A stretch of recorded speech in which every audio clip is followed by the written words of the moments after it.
প্রিয় দ্বাদশ শ্রেণীর বন্ধুরা, আমি ওবাইদুর রহমান। আমাদের YouTube channel Rahman academy YouTube channel সবাইকে স্বাগত। আজ আমি তোমাদের জন্য রাষ্ট্রবিজ্ঞানের ভীষণ গুরুত্বপূর্ণ চ্যাপ্টার ভারতের বিচার বিভাগ এই অধ্যায়ের ভীষণ গুরুত্বপূর্ণ এমসিকিউ এবং এসিকিউ তোমাদের সামনে সংক্ষিপ্ত সময়ের মধ্যে তুলে ধরব। এই অধ্যায়ে এমসিকিউ 4 নম্বর এবং এসিকিউ 2 নম্বর রয়েছে। এই 6 নম্বর তোমরা যদি এই ভিডিওটি চর্চা করে যাও তাহলে অবশ্যই ফাইনাল পরীক্ষাতে 6 নম্বরই পাবে। তবে তোমাদেরকে একটা কথা বলবো, এই অধ্যায়গুলি তোমরা আরও ডিটেলস জানতে তোমরা তোমাদের পাঠ্য বই একবার অবশ্যই রিভাইজ দাও। তোমরা কয়েকবার পাঠ্য বই পড়লেই দেখবে তোমাদের শর্ট কোশ্চেন ইজিলি তোমাদের কাছে মনে থাকবে। আমিও চেষ্টা করব তোমাদেরকে ভীষণ গুরুত্বপূর্ণ রাষ্ট্রবিজ্ঞানের এমসিকিউ অল্প সময়ের মধ্যে তুলে ধরার জন্য। তো চলো কথা না বাড়িয়ে শুরু করা যাক। প্রথম প্রশ্ন তোমাদের জন্য রাখা হয়েছে, ভারতের বিচার ব্যবস্থার শীর্ষ রয়েছে। এখানে 4টি অপশন আছে, তার মধ্যে উত্তর হচ্ছে সঠিক উত্তর সুপ্রিম কোর্ট। তারপর 2 নম্বর প্রশ্ন দেখো, ভারতের বিচার ব্যবস্থার প্রকৃতি হলো। এখানে 4টি অপশন আছে, তোমরা জানো ভারতের বিচার ব্যবস্থার প্রকৃতি হচ্ছে অখণ্ড। পরের প্রশ্ন দেখো, সুপ্রিম কোর্টের বিচারপতিদের নিয়োগ করেন। এখানে 4টি অপশন আছে, তার মধ্যে সঠিক উত্তর হচ্ছে রাষ্ট্রপতি। পরের প্রশ্ন দেখো, ভারতের সুপ্রিম কোর্টের বিচারপতিদের সংখ্যা হলো 26 জন। তবে এখানে তোমাদের একটু ক্লিয়ার করে দিই যে বিচারপতিদের সংখ্যা মানে সর্বমোট সংখ্যা, প্রধান বিচারপতি ও অন্যান্য বিচারপতি হচ্ছে 31 জন। তাই তোমাদের সর্বমোট কতজন বিচারপতি নিয়ে সুপ্রিম কোর্ট গঠিত তখন হবে 31 জন। ক্লিয়ার হয়েছে তোমাদের প্রশ্ন উত্তরটা? ঠিক আছে, সর্বমোট 31 জন বিচারপতি নিয়ে ভারতের সুপ্রিম কোর্ট গঠিত। পরের প্রশ্ন দেখা যাক, সুপ্রিম কোর্টের বিচারপতিদের অবসর গ্রহণের বয়স হলো 65। পরের প্রশ্ন, বিচারপতিদের পদচ্যুত করে সরকারের কোন বিভাগ? উত্তর হবে আইন বিভাগ। পরের প্রশ্ন, ভারতের সর্বোচ্চ আপিল আদালত হলো সুপ্রিম কোর্ট। পরের প্রশ্ন, ভারতের সংবিধানের ব্যাখ্যাকর্তা বা রক্ষাকর্তা বা জিম্মাদার হলো সুপ্রিম কোর্ট। পরের প্রশ্ন, সুপ্রিম কোর্টের কার্যক্ষেত্রের সংখ্যা হলো, সঠিক উত্তরটি হবে 4। পরের প্রশ্ন, সুপ্রিম কোর্টে আপিল এলাকার সংখ্যা হলো, উত্তর হবে 4টি। পরের প্রশ্ন, রাষ্ট্রপতি ও উপরাষ্ট্রপতি নির্বাচন সংক্রান্ত বিবাদ মীমাংসা করেন, উত্তর হবে সুপ্রিম কোর্ট। রাজ্যের সর্বোচ্চ আদালত হলো হাইকোর্ট। পরের প্রশ্ন, হাইকোর্টের বিচারপতিদের নিয়োগ করেন, উত্তর হবে রাষ্ট্রপতি। পরের প্রশ্ন, হাইকোর্টের বিচারপতি নিয়োগ করার সময় রাষ্ট্রপতি আলোচনা করেন, উত্তর সংশ্লিষ্ট রাজ্যের রাজ্যপালের সঙ্গে। পরের প্রশ্ন, বর্তমানে ভারতের হাইকোর্টের সংখ্যা, উত্তর হবে সঠিক উত্তরটি 25টি। এখানে অপশনটি ভুল দেওয়া আছে উত্তরে, তো তোমাদের অপশন ঘ 25টি উত্তর হবে। পরের প্রশ্ন চলো, হাইকোর্টের বিচারপতিদের অবসরকালীন বয়স হলো 62 বছর। তাহলে আমরা খুব সহজেই মনে রাখতে পারবো সুপ্রিম কোর্টের 65 আর হাইকোর্টের 62। এই দুটো প্রশ্ন ভীষণ গুরুত্বপূর্ণ। পরের প্রশ্ন, রাষ্ট্রপতি হাইকোর্টের অতিরিক্ত বিচারপতিদের নিয়োগ করেন 2 বছরের জন্য। পরের প্রশ্ন, হাইকোর্টের ক্ষমতার এলাকা হলো 2টি। পরের প্রশ্ন, মৌলিক অধিকার রক্ষার জন্য সুপ্রিম কোর্ট ও হাইকোর্ট লেখ জারি করে 5টি। পরের প্রশ্ন, জেলার সর্বোচ্চ আদালত হলো জেলা জজের আদালত। পরের প্রশ্ন, লোক আদালত প্রথম গঠিত হয়েছিল, উত্তর হবে দিল্লিতে। সঠিক উত্তর দিল্লিতে। পরের প্রশ্ন, বড় বড় শহরের দেওয়ানি মামলার বিচার হয়, উত্তর হবে নগর দেওয়ানি আদালতে। পরের প্রশ্ন, পশ্চিমবঙ্গ ছাড়া কলকাতা হাইকোর্টের এলাকা রয়েছে, উত্তর হবে আন্দামান ও নিকোবর দ্বীপপুঞ্জ পর্যন্ত। পরের প্রশ্ন, জেলার বিচারপতিদের নিয়োগ করেন রাজ্যপাল।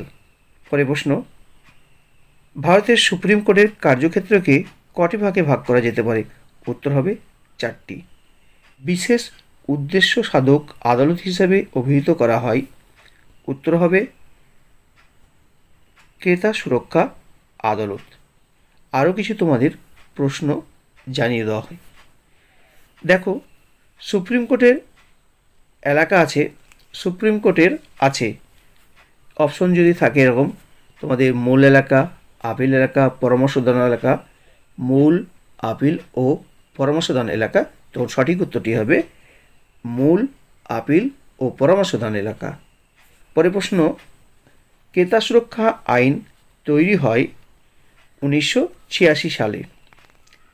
পরে প্রশ্ন, পশ্চিমবঙ্গে প্রথম লোক আদালত গঠিত হয় 1987 সালে। অথবা এরকম বলতে হয় কত খ্রিস্টাব্দে আইনগত পরিষেবা কর্তৃক বিধি আইন অনুযায়ী লোক আদালত গঠিত হয়? তখন হবে 1987। আরেকটা ভীষণ গুরুত্বপূর্ণ প্রশ্ন, ভারতের সুপ্রিম কোর্ট পৃথিবীর যে কোনো সুপ্রিম কোর্টের অপেক্ষা শক্তিশালী, এ কথা বলেছেন একে আয়ার। ভীষণ গুরুত্বপূর্ণ, কোন ধারা বলে হাইকোর্ট মৌলিক অধিকার রক্ষার জন্য লেখ জারি করেন? কত নম্বর ধারা? সেটা হবে 226 নং ধারা। এই ছিল তোমাদের ভীষণ গুরুত্বপূর্ণ কিছু তথ্য। এছাড়াও তোমাদেরকে আরও কয়েকটি তথ্য আমি জানিয়ে দিই। ঠিক আছে, ভারতের সুপ্রিম কোর্টের বিচারপতিদের পদচ্যুত করা সম্ভব? উত্তর হবে সম্ভব। ভারতের সুপ্রিম কোর্টের বিচারপতিদের পদচ্যুত করা সম্ভব। ঠিক আছে, আরেকটা প্রশ্ন তোমাদের জানিয়ে রাখি, সুপ্রিম কোর্টের বিচারপতি হিসাবে নিযুক্ত হতে হলে ন্যূনতম বয়স হতে হবে। বয়সের কোনো শর্ত থাকে না। সুপ্রিম কোর্টের বিচারপতি হতে গেলে বয়সের কোনো শর্ত নেই। তারপরে একটা প্রশ্ন, পশ্চিমবঙ্গে ন্যায় পঞ্চায়েত প্রতিষ্ঠিত হয় ড্যাশ সালে? এখন পর্যন্ত প্রতিষ্ঠিত হয়নি। তো যাই হোক, গুটি কয়েক তোমাদের সামনে এসএকিউ তুলে ধরা হলো, এমসিকিউ তুলে ধরা হলো। এবার আমরা এসএকিউ প্রশ্ন উত্তর নিয়ে আলোচনা করব। তো চলো কথা না বাড়ি শুরু করা যাক। দেখো, প্রথম, লোক আদালত কোথায় প্রথম প্রতিষ্ঠিত হয়েছিল? উত্তর হবে দিল্লিতে। এর আগে আমরা দেখেছি। পরমাদেশ কথার অর্থ হলো আমরা আদেশ দিচ্ছি, আমরা আদেশ দিচ্ছি। পরের প্রশ্ন, ভারতের মৌলিক অধিকার বলবৎ করার জন্য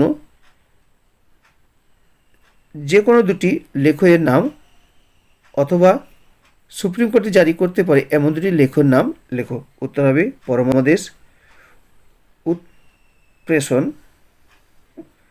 পরের প্রশ্ন দেখো, সুপ্রিম কোর্টের বিচারপতিকে কে নিয়োগ করেন? অনুরূপভাবে এরকম বলা যেতে পারে হাইকোর্টের বিচারপতিদের কে নিয়োগ করেন? উত্তর হবে রাষ্ট্রপতি। তারপরে দেখো, সুপ্রিম কোর্টের বিচারপতি পদপ্রার্থীর দুটি যোগ্যতা নির্দেশ করো। 1 নম্বর হচ্ছে ভারতীয় নাগরিক হবে, আর কমপক্ষে 5 বছরের কোনো হাইকোর্টের বিচারপতি হিসেবে কাজ করতে হবে। পরের প্রশ্ন দেখো, সুপ্রিম কোর্টের এখতিয়ার বা এলাকাগুলি কী কী? উত্তর হবে মূল এলাকা, আপিল এলাকা, পরামর্শদান এলাকা ও নির্দেশ, আদেশ বা লেখজারি করার এলাকা। ভীষণ গুরুত্বপূর্ণ প্রশ্ন, সুপ্রিম কোর্টের কার্যক্ষেত্রকে ক ভাগে বিভক্ত করা যায়? উত্তর হবে 4 ভাগে। ভারতের সর্বোচ্চ আদালতের নাম কি? অনুরূপভাবে ভারতের অখণ্ড বিচার ব্যবস্থার শীর্ষে আছে কোন আদালত? অথবা এরকম বলা যেতে পারে ভারতের যুক্তরাষ্ট্রীয় আদালতের নাম কি? অনুরূপভাবে আবার এভাবে বলা যেত ভারতের সর্বোচ্চ আপিল আদালত কোনটি? অথবা এভাবে বলা যেতে পারে ভারতের সর্বোচ্চ ফৌজদারি আদালত কোনটি? উত্তর হবে সুপ্রিম কোর্ট। কোন পদ্ধতিতে ভারতের বিচারপতিদের সুপ্রিম কোর্টের বিচারপতিদের অপসারিত করা যায়? উত্তর হবে ইমপিচমেন্ট পদ্ধতিতে। পরের প্রশ্ন, ভারতের কোন কোন আদালত নাগরিকদের মৌলিক অধিকার ভঙ্গের বিচার করতে পারে? উত্তর হবে সুপ্রিম কোর্ট ও হাইকোর্ট। পরের প্রশ্ন, হাইকোর্টের রায়ের বিরুদ্ধে কোন কোর্টে আপিল করা যায়? উত্তর হবে সুপ্রিম কোর্টে। ভারতের অভিলেখ আদালত কোনটি? সরাসরি উত্তর হয়েছে, এক কথায় উত্তর হচ্ছে সুপ্রিম কোর্ট, আর যদি সুপ্রিম কোর্ট না থাকে এমসিকিউতে তাহলে হবে হাইকোর্ট। আর এসিকিউতে তোমরা সুপ্রিম কোর্ট ও হাইকোর্ট দুটোই লিখবে। আর এমসিকিউতে যদি একটি অপশন থাকে তাহলে সুপ্রিম কোর্ট হয়ে যাবে, আর যদি সুপ্রিম কোর্ট না থাকে তখন হাইকোর্ট হবে। আর এসিকিউতে তোমরা সুপ্রিম কোর্ট ও হাইকোর্ট দুটোই লিখবে। তারপরে দেখো, লোক আদালতের দুটি উপযোগিতা উল্লেখ করো। 1 নম্বর, স্বল্প ব্যয়ে বা বিনা ব্যয়ে নাগরিকদের কাছে ন্যায় বিচার পৌঁছে দেওয়া। 2 নম্বর, কম গুরুত্বপূর্ণ মামলাগুলির দ্রুত নিষ্পত্তি ঘটানো। সুপ্রিম কোর্টের প্রধান বিচারপতি কিভাবে নিযুক্ত হন? উত্তর হবে, সুপ্রিম কোর্টের প্রধান বিচারপতিকে নিয়োগ করেন রাষ্ট্রপতি। নিয়োগের পূর্বে রাষ্ট্রপতি প্রয়োজন অনুসারে সুপ্রিম কোর্ট ও হাইকোর্টের বিচারপতিদের সঙ্গে পরামর্শ করতে পারেন। তারপরে দেখো, হাইকোর্টের এখতিয়ারভুক্ত দুটি প্রধান বিচারের এলাকা উল্লেখ করো। উত্তর হবে, মূল এলাকা ও আপিল এলাকা। ন্যায় পঞ্চায়েত বলতে কী বোঝো? উত্তর হবে, জেলার দেওয়ানি আদালতগুলির মধ্যে সর্বনিম্ন আদালত। পরে প্রশ্ন, মৌলিক কাঠামো ছাড়া পার্লামেন্ট ভারতীয় সংবিধানে যে কোনো অংশ সংশোধন করতে পারে। সুপ্রিম কোর্ট এই মর্মে রায় দিয়েছে কোন মামলায়? কি বললাম? মৌলিক কাঠামো ছাড়া পার্লামেন্ট ভারতীয় সংবিধানের যে কোনো অংশ সংশোধন করতে পারে। সুপ্রিম কোর্ট এই মর্মে রায় দিয়েছিল কোন মামলায়? উত্তর হবে, কেশবানন্দ ভারতী মামলা। কেশবানন্দ ভারতী মামলা। পরে প্রশ্ন, যে লেখক এর সাহায্যে সুপ্রিম কোর্ট আদেশ দিলে বেআইনি কাজের সঙ্গে যুক্ত ব্যক্তিকে মুক্তি দেওয়া হয় তাকে কি বলে? উত্তর হবে, বন্দি প্রত্যক্ষীকরণ। বন্দি প্রত্যক্ষীকরণ শব্দের অর্থ কী? উত্তর হবে, বন্দিকে সশরীর আদালতে হাজির করা। সুপ্রিম কোর্টের আপিল এলাকা কটি ও কী কী? 4টি। সংবিধানের ব্যাখ্যা সংক্রান্ত আপিল, দেওয়ানি আপিল, ফৌজদারি আপিল, বিশেষ অনুমতির মাধ্যমে আপিল। পরে প্রশ্ন, বিচার বিভাগীয় সক্রিয়তা বা জুডিশিয়াল অ্যাক্টিভিজম বলতে কী বোঝো? উত্তর হবে, শাসন বিভাগের দুর্নীতি ও অপশাসনের বিরুদ্ধে বিচার বিভাগের সক্রিয় পদক্ষেপ গ্রহণ করা। পরে প্রশ্ন, হাইকোর্টের বিচারপতিদের দুটি যোগ্যতা লেখো। উত্তর হবে, 1 নম্বর, ভারতের নাগরিক হতে হবে। 2 নম্বর, ভারতীয় ভূখণ্ডে অবস্থিত যে কোনো বিচার বিভাগীয় পদে কমপক্ষে 10 বছর আসীন থাকতে হবে। পরে প্রশ্ন, ন্যায় পঞ্চায়েতের কাজ কী? উত্তর, 250 টাকা কিংবা তার কম পরিমাণ অর্থ জড়িত আছে এমন দেওয়ানি মামলা এবং সর্বাধিক 50 টাকা জরিমানা হতে পারে এমন ফৌজদারি মামলার বিচার করা ন্যায় পঞ্চায়েতের কাজ। পরে প্রশ্ন, জনস্বার্থমূলক মামলা বলতে কী বোঝো? উত্তর, কোনো ব্যক্তি বা প্রতিষ্ঠানের স্বার্থের জন্য মামলা নয়, শুধুমাত্র জনসাধারণের স্বার্থে এক বা একাধিক ব্যক্তি আদালতে মামলা করলে তাকে জনস্বার্থমূলক মামলা বলা হয়। পরে প্রশ্ন, অধিকার পৃচ্ছা বলতে কী বোঝো? উত্তর, কোনো ক্ষমতা বা অধিকার বলে যদি কেউ সরকারি পদে আসীন থাকার দাবি পেশ করে তাহলে সুপ্রিম কোর্ট ও হাইকোর্ট জনস্বার্থে যে লেখ জারি করে তাকে অধিকার পৃচ্ছা বলে। অধিকার পৃচ্ছা কথার অর্থ কোন অধিকারে? পরে প্রশ্ন, লোক আদালত কি? এই প্রশ্নটি শেষ প্রশ্ন। তো লোক আদালতের উত্তর হচ্ছে, ভারতের বিচার ব্যবস্থাকে সমাজের সাধারণ মানুষের কাছে স্বল্প ব্যয় ও স্বল্প সময়ে দ্রুত মীমাংসার জন্য এক প্রগতিশীল পদক্ষেপ হলো লোক আদালত বা জনগণের আদালত। এই ছিল তোমাদের নবম অধ্যায়ের ভীষণ গুরুত্বপূর্ণ এমসিকিউ এবং এসকিউর তোমাদের উত্তর। আমি আমার কাছে গুরুত্বপূর্ণ যে প্রশ্নগুলি তা তোমাদের সামনে তুলে ধরলাম। তোমাদের যদি ভিডিওটি ভালো লাগে তাহলে বন্ধুদের মধ্যে প্রচুর শেয়ার করবে আর নতুন চ্যানেলটিকে সাবস্ক্রাইব করবে। আর কোন গুরুত্বপূর্ণ প্রশ্ন যদি ছুটে যায়, তোমাদের কাছে মনে হচ্ছে কোনো গুরুত্বপূর্ণ প্রশ্ন অথচ আমি দিইনি, তা অবশ্যই কমেন্ট বক্সে কমেন্ট করে জানাবে।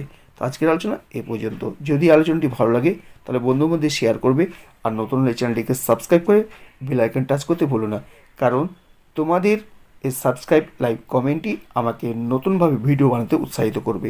তো আজকে এই পর্যন্ত। ভালো থেকো, সুস্থ থেকো, নিজের প্রতি খেয়াল রেখো। আবার দেখা হবে নতুন কোনো ভিডিওতে। Tata, bye bye.